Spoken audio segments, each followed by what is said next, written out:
రోజు మారినా, స్థలం మారినా రేవంత్ రెడ్డి తీరు మాత్రం అస్సలు మారట్లేదు. బీఆర్ఎస్ అధినేత తెలంగాణ రాష్ట్ర తొలి ముఖ్యమంత్రి కేసీఆర్ పైన ద్వేషం మాత్రం అస్సలు రేవంత్ రెడ్డికి తగ్గట్లేదు. కడుపులో కత్తులు పెట్టుకొని కౌగిలించుకున్నట్టు 2 రోజుల క్రితమే అసెంబ్లీలో కేసీఆర్ దగ్గరికి పోయి 2 చేతులెత్తి దండం పెట్టి ఏదో పెద్ద గొప్ప పని చేసినట్టు ప్రచారం చేసుకున్నాడు రేవంత్ రెడ్డి. ఇక 2 రోజులు గడవక ముందే తన అసలు రూపాన్ని బయటపెట్టిండు ముఖ్యమంత్రి రేవంత్ రెడ్డి.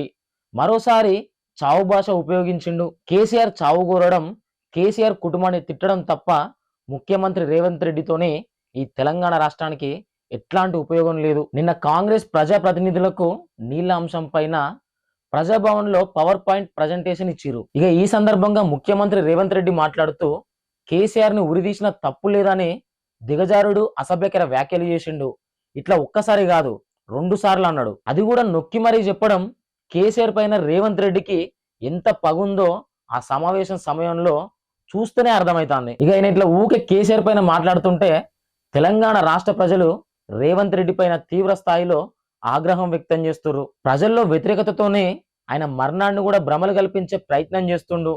ఇందుకు ఈయన అసెంబ్లీని కూడా తన వేదికగా వాడుకుంటాడు. ఆయనలో ఉన్న నిజస్వరూపం మాత్రం ఎప్పటికప్పుడు చీల్చుకుంటూ బయటకు వస్తుంది.